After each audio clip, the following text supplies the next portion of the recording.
Salut à tous, moi c'est Lucille Woodward, bienvenue sur Lidl Cuisine. Je vous propose aujourd'hui une recette délicieuse, très riche en minéraux et en fibres, un gratin panais pommes de terre au comté. On va voir ensemble la liste des ingrédients. Tous ces produits, vous pouvez les trouver chez Lidl. C'est parti! Pour faire un gratin panais pommes de terre et comté pour 4 personnes, vous avez besoin de 500 g de panais, 500 g de pommes de terre, 2 cuillères à soupe de beurre, 200 g de comté râpé, 300 ml de crème fraîche, 2 gousses d'ail et du sel et du poivre. On a pris de l'avance, on a déjà coupé nos panais et nos pommes de terre en cubes. On va commencer par faire griller notre ail et ensuite nos légumes. On y va pour notre poêle à feu moyen avec de l'huile d'olive. Il faut que ce soit bon, hein. Nos 2 gousses d'ail. On n'a pas besoin de planche à découper, on va utiliser un presse-ail. N'oubliez pas de dégermer votre ail. Je pense que je l'ai déjà dit plein de fois, mais je le redis. Souvent, c'est le germe de l'ail qui fait que c'est pas très digeste, donc on l'enlève. On utilise notre presse-ail, comme ça c'est rapide et efficace, directement dans l'huile. Parce que vous saviez que l'ail, c'est un anti-inflammatoire naturel et c'est aussi un très bon ingrédient pour favoriser la bonne santé cardiovasculaire, bonne santé du cœur. D'ailleurs, il y a un moment donné, aux États-Unis, ils avaient créé des compléments alimentaires d'ail, mais ça n'a pas eu de succès parce que les gens avaient peur d'avoir mauvaise haleine en les prenant. Vous n'avez pas besoin de prendre de compléments alimentaires, vous avez juste besoin de manger de l'ail régulièrement dans des bonnes recettes délicieuses. L'ail cru, c'est ce qu'il y a de meilleur, hein. C'est pour ça que ces compléments alimentaires avaient été fabriqués. Mais cuit,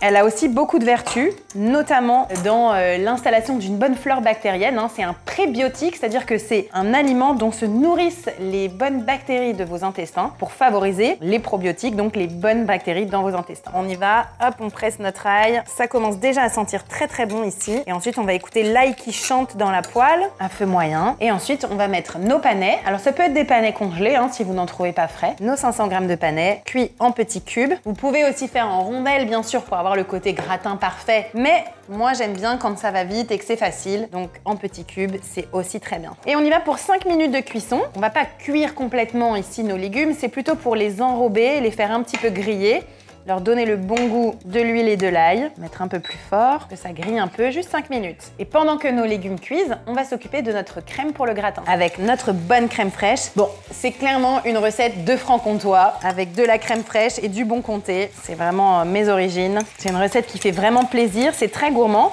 mais remarquez, très peu d'ingrédients, des ingrédients vraiment très simples et basiques. Donc avec notre crème fraîche, on va mettre à peu près la moitié de notre comté. Bien sûr, vous pouvez le faire avec de l'emmental, mais c'est tellement meilleur avec du comté. On va mettre un peu de poivre. Moi, j'aime bien le poivre. Ça rajoute du goût sans trop de sel. Ça, c'est la vision du franc-comtois. Crème fraîche, comté ensemble. Ensuite, il vous faut un plat à gratin pas trop gros, pas trop grand, pour qu'on puisse avoir quand même quelque chose d'assez épais et consistant. Une fois que vous sentez que vos pommes de terre, panais, ail, huile ont bien enrobé, voilà, que c'est bien fluide, on va pouvoir déjà commencer à verser. Le plat à gratin, il faut qu'il soit huilé.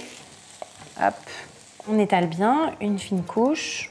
Un peu comme les lasagnes, hein, finalement. Et on va mettre une couche de crème fraîche comté. On étale. J'espère que vous n'avez pas oublié de mettre votre four à 180 degrés. Et on remet une deuxième couche, bien généreuse. Et c'est vrai que l'hiver, quand il commence à faire froid, on a envie de plats réconfortants, qui sont voilà, bien salés, consistants. Et les gratins de légumes, c'est vraiment une super option. C'est-à-dire que c'est vraiment doux et confortable de manger ça. Mais en même temps, c'est très riche en fibres et en minéraux. Bien sûr, il y a un peu de minéraux qui se perdent pendant la cuisson, mais malgré tout, vous en avez beaucoup. Et les fibres, ce sont vraiment les meilleurs alliés d'une bonne santé, d'une bonne digestion et d'une bonne humeur. Les fibres jouent énormément sur notre enthousiasme au quotidien. C'est pas que de la digestion. Les intestins sont notre deuxième cerveau. Il faut pas l'oublier. C'est pas grave si ça paraît un petit peu compact là comme ça maintenant. Au moment de la cuisson, la crème va bien couler et ça va s'étaler un peu partout. Et pour terminer, on va rajouter notre comté pour un côté bien doré, bien gratiné. Donc vous en avez pour 4 personnes bien gourmandes ou pour 2 pour plusieurs jours. Par exemple, c'est un super repas du soir à manger avec une salade et par exemple du poisson. On va mettre au four pendant 40 minutes. C'est assez long pour que les pommes de terre cuisent bien. Et voilà un magnifique plat de début d'automne. On n'est jamais déçu avec le comté. Vous avez vu ce gratiné absolument parfait sans effort. J'espère que cette recette vous a plu. Elle est riche en fibres, riche en minéraux et surtout vous permet de cuisiner les légumes racines qui sont très peu chers et délicieux pour le palais et pour votre santé. Est-ce que vous avez aimé cette recette? Racontez-nous en commentaire comment est-ce que vous l'avez réalisée et réussie. Abonnez-vous à la chaîne Lidl Cuisine et moi je vous retrouve très bientôt pour une autre recette healthy. Salut!